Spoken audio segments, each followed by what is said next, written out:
मेरा नाम नईम है। माँ बाप का अकलौता बेटा हूँ। मेरे वालिद साहब रेलवे में जॉब करते थे। ये इन दिनों की बात है जब ग्रेजुएशन के लिए मुझे लाहौर जाना था। अकलौता होने की वजह से मेरे घर वाले मुझे हॉस्टल में भेजने के सख्त खिलाफ थे। बकौल अम्मा के हॉस्टल के खाने खाकर मेरी सेहत का सत्यानाश हो जाना था। मेरी सेहत माशाल्लाह काफी बेहतर थी। मुझे किताबें पढ़ने का बहुत शौक था। कॉलेज की लाइब्रेरी से लेकर ऑनलाइन रीडिंग तक मैंने हर तरह की बुक्स पढ़ रखी थी, लेकिन मैं हर चीज को इल्म की हद तक पढ़ता था। मेरे पास में दो ही शौक थे, एक्सरसाइज और बुक्स रीडिंग।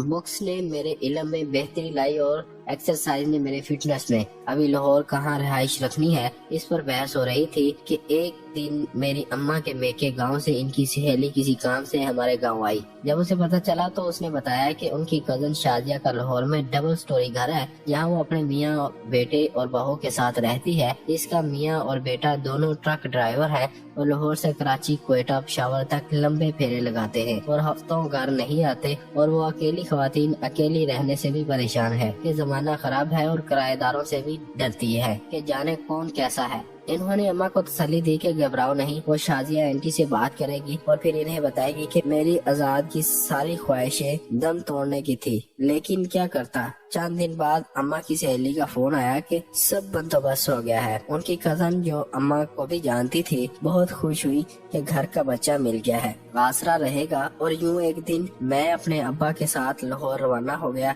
मेरे साथ माँ की बहुत सी दुआएं और बहुत सी पिंजरियां भी हमरा थी। अब्बा मुझे लाहौर छोड़ने आए और शदरा में इनका घर था। हम सुबह 11 बजे पहुँचे। आंटी शाजिया ने बहुत खुशी से हमारा इस्तकबाल किया और मुझे साथ लगाकर बोली, बहुत चंगा होया तुम यहाँ आ गए। वो जाने क्या सोचकर मुझे साथ लगा रही थी। मुझे अपना पता है कि मुझे अजीब सा एहसास हुआ। दोपहर के खाने के बाद अब्बा वापस चल दिए। तब तक आंटी शादिया से ही बातें होती रही। इनकी बहू किसी सहेली की शादी की शॉपिंग के लिए इसके साथ गई थी। अब्बा के जाने के बाद आंटी ने कहा, आओ तुम्हें तुम्हारा कमरा दिखा दूं। 2 मंजिले घर था जिसकी ऊपर वाली मंजिल पर 2 कमरे, एक हॉल और किचन बाथ था। मैंने शुक्र किया कि प्राइवेसी है। मैंने कहा मैं ऊपर वाली मंजिल पर रहायश रखूंगा। इन्होंने कहा जैसे तुम्हारी मर्जी, बेशक ऊपर सो जाना, लेकिन रहना नीचे भी। हम अकेले रह रहकर बोर होती हैं। मैंने नोट किया कि आंटी शाजिया घरेलू दुपट्टा में इतनी बड़ी नहीं लगती थी जितना मैंने सोचा समझा था। थोड़ी सी मोटो, 40 साल के आसपास ही लगती थी। शाम के वक्त मैं ऊपर अपना सामान सेट कर रहा था। हॉल को एक्सरसाइज के सामान से सजाया, एक कमरे को स्टडी रूम और अपने नॉवेल्स को सजाया और छुपाया। तभी बाहर वाले दरवाजे पर किसी ने बेल दी। घर का अकलौता मर्द होने की वजह से मेरा फर्ज बनता था कि देखो बाहर कौन है। मैंने मंदिर से नीचे झांका। जैसे ही मैंने नीचे देखा, कोई लड़की झुकी दरवाजे के पास सामान रख रही थी। दूसरी लड़की टैक्सी में बैठी इसके दरवाजे खोलने और अंदर जाने के लिए इंतजार कर रही थी। मैंने अंदाजा लगाया कि यही आंटी की बहू है। आंटी ने दरवाजा खोला और वो अंदर आ गई। कुछ देर के बाद मुझे आंटी ने नीचे से आवाज दी और मैं नीचे को चला गया। सामने बरामदे में आंटी पलंग पर नईम दराज लेटी थी, चादर बस नाम की ली हुई थी। मुझे देखकर इन्होंने घसक कर जगह बनाई और कहा कि इधर आ जाओ बच्चे, और मैं इनकी साइड पर सुकड़ कर बैठ गया। सामने कुर्सी पर वो भी लड़की बैठी थी, शाने पे दुपट्टा अटका हुआ, जो कोशिश के बावजूद इनको छुपाने में नाकाम हो रहा था। वो लड़की आंटी की शॉपिंग दिखा रही थी। आंटी ने मुझे मुखातब किया कि ये अमरीन है, मेरी बहू, तुम्हारी भाभी। और अमरीन ये नईम है। बताया था ना कि मैंने तुम्हें। भाभी ने मेरी तरफ देखा और स्माइल दी, साथ ही हाथ आगे बढ़ाया। मैं थोड़ा सा झिझका और फिर हाथ बढ़ा दिया। कुछ देर बाद वो खाना बनाने में मगन हो गई और खाला मुझे अपने घर की और मेरी माँ की कहानियाँ सुनाती रही। शाम के खाने के बाद मैं उठने लगा था कि आंटी ने कहा, लो तुम जा रहे हो। इतनी रौनक लगी थी। वो अंदर बैठते हैं। बाहर हल्की ठंड हो रही थी। वो मुझे लिए अमरीन के कमरे में आ गई। सामने बेड सजा पड़ा था। कॉर्नर पर भाभी और इनके बंदे की फोटो लगी पड़ी थी। बहुत ही आम सा बंदा था। भाभी सुर्ख लहंगे में क़यामत ढा रही थी। टेबल पर फ्रेम में सजी तस्वीर में जिसमें सुर्ख तेल हल्का सा दिख रहा था। थोड़ी देर बाद भाभी भी आ गई। बात करते करते जब मैं मेरी नजर उनसे टकराती तो वो निगाह फेर लेती। थोड़ी देर बाद भाभी बोली, अम्मा आप दवाई खा लें, आपकी तबीयत ठीक नहीं है, और इनके करीब आकर इन्हें दवाई खिलाने लगी। हल्का झुकने से इनका तेल चमकने लगा। मेरी नजर रुक गई। शायद इन्हें अंदाजा हो गया था कि वो जल्दी से सीधी हो जाएं, और हल्का सा घूरा। कुछ देर बाद खाला बोली, अरे अमरीन चाय बना ला, सर फट रहा है। आंटी ने दोनों हाथों से सर दबाया और भाभी चाय बनाने चली गई। तो मैंने कहा, शुक्र है आपने चाय बोली, मेरी बहुत आदत है। तब वो हंसी और बोली, तो बता देते ना, तुम इस घर को अपना घर समझो, जो दिल करे करो। मैंने कहा, वाह जी, और थोड़ी हिम्मत करके कहा, आप किस चीज की दवाई खाते हैं? कहने लगी, ब्लड प्रेशर की। मैंने कहा, ओ इतनी कम उम्र में ब्लड प्रेशर शूट कर जाता है। मैंने मक्खन लगाया, लो बुढ़ी हो गई हूँ अब तो मैं। इन्होंने मायूसाना जवाब दिया, अरे नहीं आंटी, आप तो लगती ही नहीं भाभी की सास, बड़ी बहन लगती हैं। ऐसा कहने से वो अचानक खिल उठी। मैंने अगला तीर चलाया और कहा, सच्ची आप बहुत ग्रेसफुल हैं, सच्ची। वो जैसे शर्मा सी गई और कहा, चल झूठे। मैंने कहा, सच्ची आप तो अभी जवान हैं। एक चमक उनकी आंखों में लहराई जैसे शिकारी की आंखों में शिकार देखकर, और कहा, अच्छा जी, क्या क्या ग्रेस है? इन्होंने हल्का झुककर पूछा। अभी मैं बताने लगा था कि भाभी के कदमों की आहट से वो सीधी हुई और जरा अलग होकर बैठ गई। मेरी किताबी इल्म ने बताया कि कुछ दाल में काला है। चाय पीते वक्त वो आम बातें करती रही। फिर मैंने कहा, चलो आप रेस्ट करें, मैं भी चलता हूँ। तब वो भी उठी और कहने लगी, मैं भी चलती हूँ अपने कमरे में, ये तो अमरीन का कमरा है, और मेरे साथ ही चल दी। भाभी अलमारी खोले सारी शॉपिंग अंदर रखने में बिजी हो गई। बाहर निकलकर मैं जीनों की तरफ जाने लगा तो इनकी आवाज आई, बहुत बेमरवत हो भाई, ये भी नहीं कहा आंटी आपको कमरे तक छोड़ रहा हूँ, तबीयत खराब है मेरी। मैं शर्मिंदा हुआ और कहा, चलिए ना, बरामदे के एंड पर इनका कमरा था, आओ तुम्हें अपना कमरा दिखाऊं। वो मुझे दावत देती अंदर गई और इनके कमरे में भी इनकी तस्वीर टांग की हुई थी, कुछ साल पहले की। मैंने कहा, वो क्या है?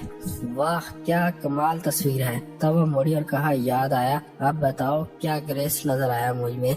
मैं थोड़ा सा झुका और कहा, मुकम्मल ग्रेसफुल है। लो ये क्या बात हुई? इन्होंने हल्का सा अब्रू खम किया और शर्माओ नहीं, तो बात तुम कितने शाई हो। इन्होंने मेरे रखसार को छुआ, इनका लमस आतशीन था। मैंने थोक निकला और कहा, तो बता दो। मेरे अंदर हिम्मत जागी। मेरा किताबी इल्म मुझे अलार्म दे रहा था, आप गुस्सा कर गई तो लो, अपनी तारीफ पर कौन गुस्सा करता है। इन्होंने मुझे बढ़ावा दिया। मैंने हिम्मत करके कहा, आपका फिगर बहुत कमाल है। आप एक लम्हे को चुप सी हुई, इतनी तेजी की इन्हें उम्मीद न थी, और उम्मीद मुझे भी कहाँ थी। बस बोल दिया तो बोल दिया। अगले लम्हे इनकी गाल गुलाबी सफेद, गोल चेहरा सुर्ख अनार सा हो गया, और इनकी आंखों में फिर वो ही चमक लहराई। वो बोली, बदतमीज। मैंने जानबूझकर मुंह बनाया और कहा, देखा डांट दिया ना। अरे कब डांटा? वो मेरे पास आई और कहा, ये लाड से कहा है। मैंने हिम्मत पकड़ी और कहा, तो लाड से एक बात मैं भी पूछ लूंगी। इन्हें शायद अंदाजा हो गया था क्या बात है। इनकी आवाज लर्जी। मैंने कहा, इस ग्रेसफुल चीज का साइज क्या है? मैंने आखिरी हद तक हिम्मत जमा करके आर या पार सवाल पूछ लिया। वो चुप हो गई। मुझे लगा कुछ गलत हो गया है। मैं सर झुकाए बाहर निकलने लगा। दरवाजा खोलकर मैं 2 कदम बाहर निकला ही था कि उनकी आवाज आई, बुद्धू लड़के। मैंने पीछे देखा, वो दरवाजे के बिल्कुल पास लगी खड़ी थी। इन्होंने कहा, 40। साथ ही शर्मा कर दरवाजा बंद कर लिया। मेरा दिल धड़क उठा और दिल में नारा गूंजा। वो मारा अपने कमरे में आकर उसी बारे में सोचता रहा। मुझे लगने लगा कि आंटी बच्चेबाज है, मेरे जैसे बच्चा जो काफी क्लीन भी है और घर में भी है, बेहतरीन शिकार था। अभी मैं इन सोचों में था, अचानक कमरे में किसी बेल की आवाज सुनाई दी। मैंने इधर उधर देखा तो साइड टेबल पर फोन बज रहा था। मैंने कुछ देर इंतजार किया। मैं गांव का बंदा था, सोचा किसी का घर है, जाने किसका फोन हो। कुछ देर के बाद फोन बंद हो गया। इन्हीं ख्यालों में गुम था कि सीढ़ियों पर से आवाज आई, नहीं। मैं चूक कर बोला, जी ये भाभी थी, कंबल ले लो। सीढ़ियों पर आकर वो वहीं से बोली। मैं वैसे ही कमरे से बाहर निकला। वो सीढ़ियों पर 2 कदम नीचे खड़ी थी। जाग रहे तो इंटरकॉम क्यों नहीं उठाया? लाइट चलती रही। देखकर आवाज सी, कंबल रखना भूल गई थी, रात को ठंड हो जाती है। वो मैं समझा फोन है, मुझे इंटरकॉम का नहीं पता। मैं शहर में रोशनी में खड़ा था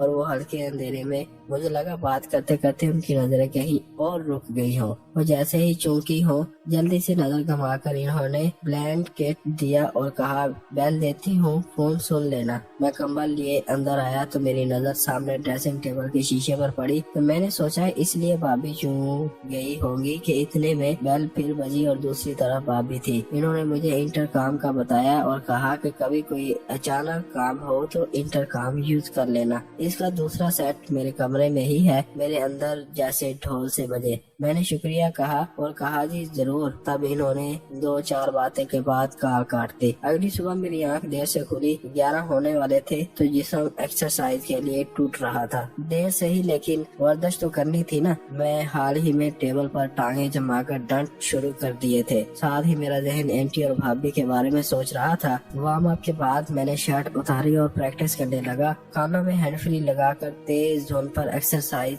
अचानक मुझे किसी ने छुआ। मैं चूम कर पलटा तो वो भाभी थी। कब से आवाज दे रही हूँ आंटी, और तुम यहाँ पहलवान बन रहे हो, इन्होंने गड़बड़ा कर कहा। हम बिल्कुल साथ लगे थे। जल्दी से आओ, आंटी नाश्ते पर वेट कर रही है। वो तेजी से पलटे। कुछ देर बाद जब मैं नीचे गया तो आंटी सामने बैठी थी। आज तो बहुत गजब डाल रहे थे। इनकी कमीज का गला काफी खुला था। मेरी आंखें चमकी तो इन्होंने मुझे घूर कर भाभी का एहसास दिलाया और अपने पास जगह दी। भाभी नाश्ता लेने गई है तो मैंने कहा, कैसी तबीयत है ग्रेसफुल लेडीज की, आज तो गजब डाल रही है। इन्होंने ओले से कहा, बुद्धू ग्रेसफुल के साथ मैं सास भी हूँ, ध्यान से, और बहुत बेहतर हूँ। कहीं जाने का इरादा है क्या?